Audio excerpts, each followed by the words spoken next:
These are the tools you'll be needing. You work with your pattern paper, sets of rulers, a long and a short one. You need your pencil for drafting. You need eraser just to clean. You need sharpener. You need your measuring tape, your pins. You need this masking tape. You also need a gum, but this can also suffice if you don't have this. You need your curved ruler or your French curve for marking the curves, and then you need this tracing wheel for tracing. So these tools you need for your pattern drafting. For your cutting and sewing, of course, you need your pressing iron. I'm working with 1 yard of velvet fabric, and this is sequin fabric. I'm working with 1.5 of sequin fabric. I'm also using this illusion mesh, 1 yard for my outfit.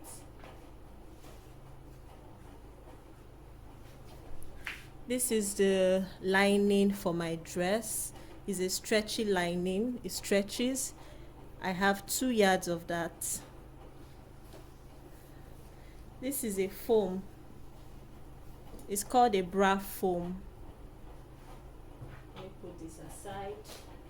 It's called a bra foam. Okay, I just have a slate, and I'll be working with that as well.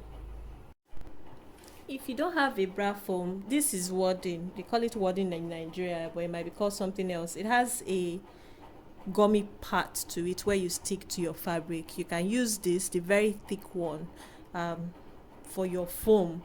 Okay, and then you need threads. This is your boning. This boning you can sew on it. So this you also need. You don't have to get the roll. I got the roll. Just get a few yards that you'll be needing. Of course, you need your scissors. You need a sewing machine as well to sew your garments. This is very, very, very optional. It's also a good tool, your bra cups. So you can use this for your corset as well. Okay, just to add some more texture to the cup of your corset dress. So that's basically all the tools that you'll be needing to create your corset piece. Guys, the first thing you're going to do is sew your cups. This is the first cup that I'm stitching. Make sure that you notch the nipple points so that you stitch it the right way. The nipple to nipple points have been notched, if you see. So put them together and ensure that they are in place while you stitch. Okay.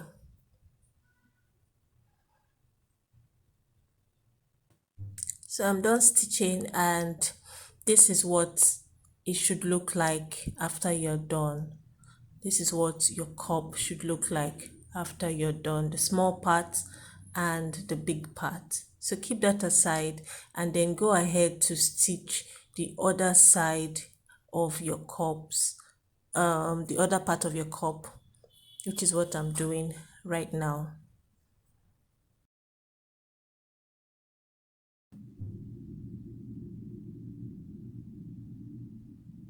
Next thing I'm going to do is stitch my fabric. I'm just notching the nipple to nipple area so that they both align while I stitch. So the next thing you're going to do is stitch your fabrics. Make sure that the nipple to nipple point or bust point that you notch with your scissors align as you stitch.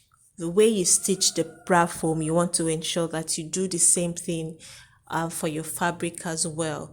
Okay, so this is one part of our bra cup. We are going to stitch 4 of them, 2 for the actual fabric and then 2 for the lining. So Once you are done stitching this, make sure to repeat the same process for the other parts of your bra cup. So this is what you should look like after you're done stitching. Your your actual fabric should look exactly this way.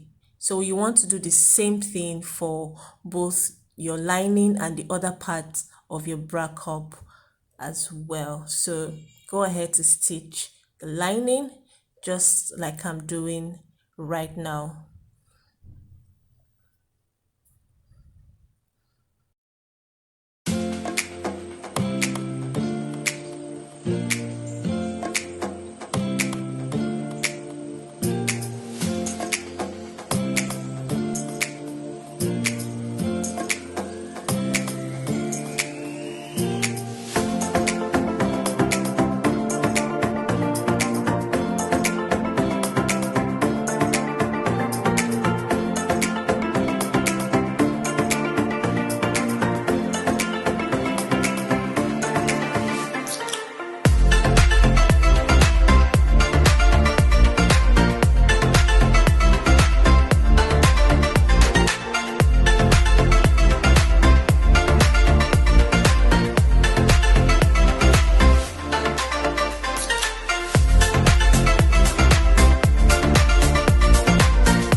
So this is what your lining looks like as well after you're done stitching, exactly like this.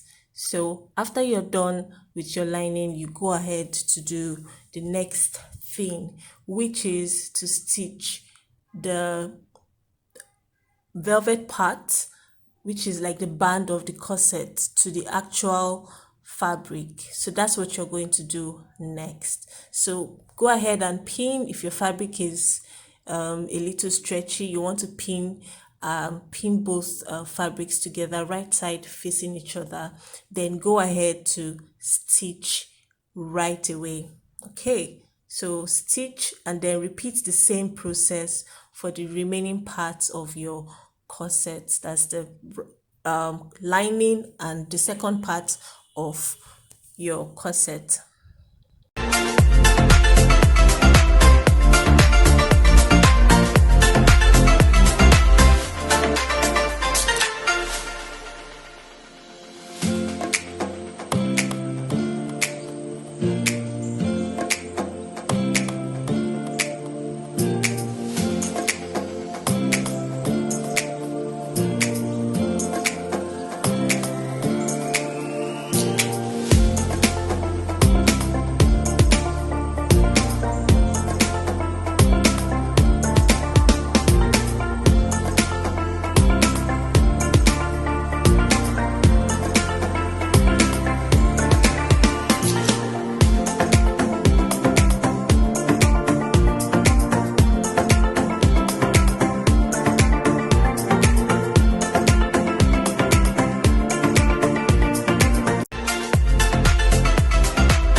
So guys, after you're done stitching your cups, the next thing you're going to do is take your time and give every stitch that you have made on your cups a very, very, very good press.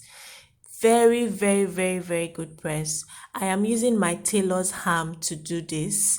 If you don't have a tailor's ham, it's fine. You can use something that is good enough or has enough curves to do your pressing. So I am pressing my lining first.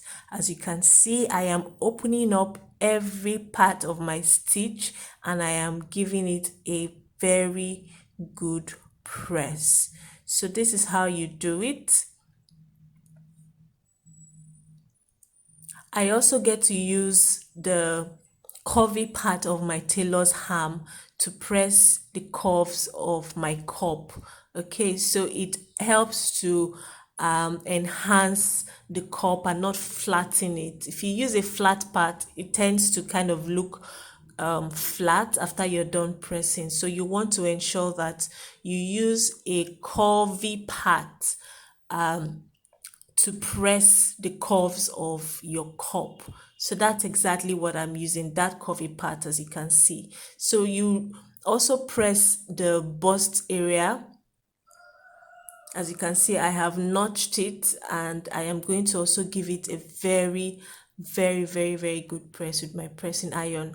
I am also using the curved part of my tailor's arm to press these parts as well. So you want to do the same thing for all of your cups, the bra foam, the lining, the fabric, every part that has been stitched has to be pressed. Ensure that you do not only press the inner part, you also press the outer part of your bra cup. It is very important.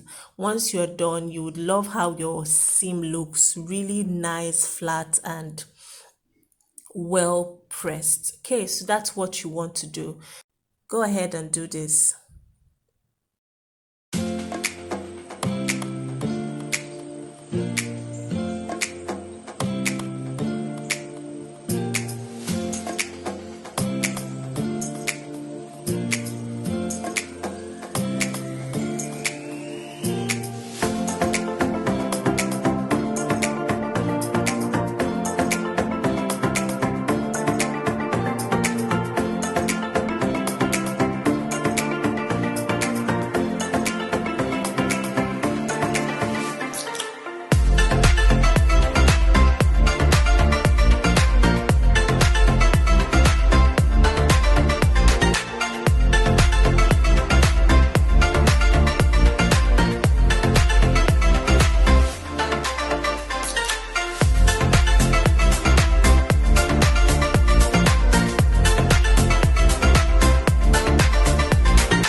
After I'm done stitching, I'm going to use this boning. It's called the plastic boning or a sew-on boning. That means you can actually stitch on this boning. I'm going to use it on the bust area of my cup. Okay, I'm going to put it there just so as to enhance the look of my corset, and I'm using the curvy part. I'm stitching on the curvy part. Notice how I'm placing it. If you hold this boning, you'll notice that there's a part that really curves. That's the part that you want to place on your fabric and stitch. If you do it the other way around, it's not going to look nice. Your corset will look a very funny way. So it matters how you place your boning on your cup. So make sure that it is the curvy part that you are placing on your fabric to stitch on, not the other side, which is actually facing me as I am speaking to you. So do that and ensure that you repeat the same process for the other part of your cup, which is your fabric. Please note that we are not doing this on the lining. It is only going to be done on the fabric, and ensure that you leave at least half an inch for your sewing half an inch gap for your sewing allowance, so that you don't get to stitch on your boning when you are sewing the corset to the fabric. So this is what it looks like.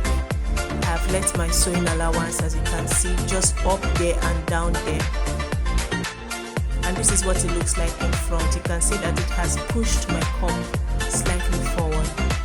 So what I'm going to do is add my bra foam next.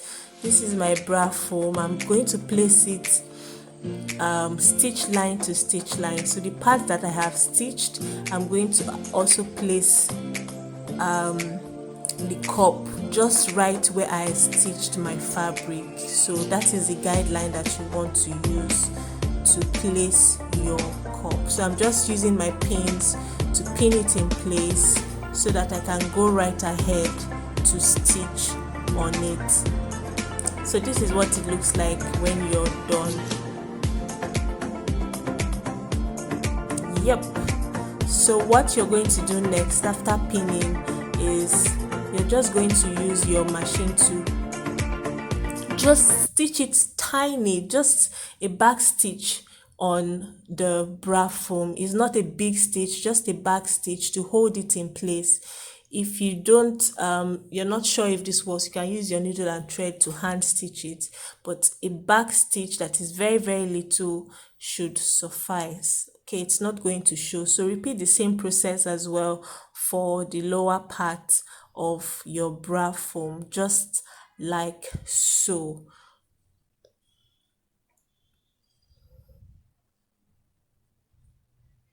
Okay, so after I'm done, I'm going to cut off my thread, and the next thing that I'm going to do is stitch the sides of my bra foam. Okay, so this is me stitching the side. I'm just back stitching, as you can see, just a very little stitch to hold my bra foam in place. So once you've done this, you want to repeat the same process on the other side as well. So go ahead and back stitch your bra foam on this part to hold it in place, just like so.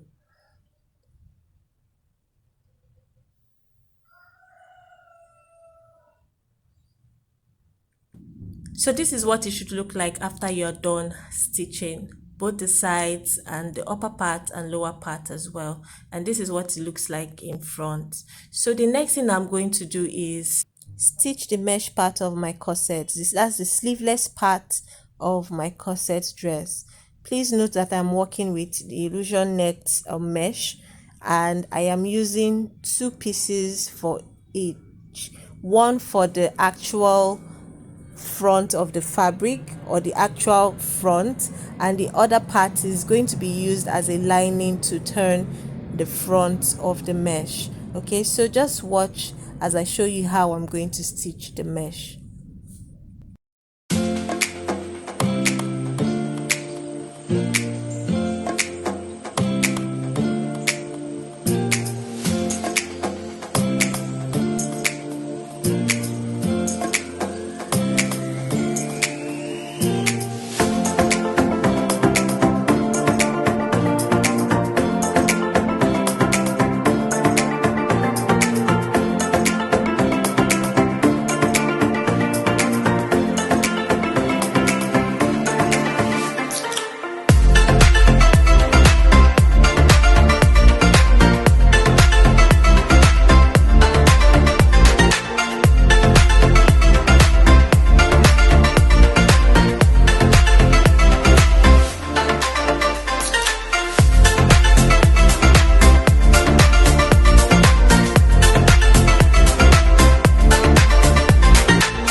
Now the next thing I'm going to do is use my bra foam, or rather my bra cup. Now this is an extra thing if you want to make your corset look more padded than it actually is. It's not necessary, but I want it to look more padded, and so I got a bra cup which I actually trimmed slightly to fit my cup, or my corset cup. Okay, so I'm adding this as an extra to my cup just to make it look more padded. Now what I'm going to do is just get the midpoint of my bra cup and on the lower part as well. I'm going to stitch the midpoints together, the one on my corset cup and my bra cup. I'm going to get both midpoints and then ensure that I place both midpoints together so that I can place it the right way and stitch it just right where it should be.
So guys, this is the end. Not really the end, more videos coming up on how to continue with your corset. I hope you liked this video. Please don't forget to subscribe, like and share this video, and look out for more or the continuation of this corset making series video. I hope you enjoyed it. Thank you so much for watching, and I'll see you in the next video. Bye.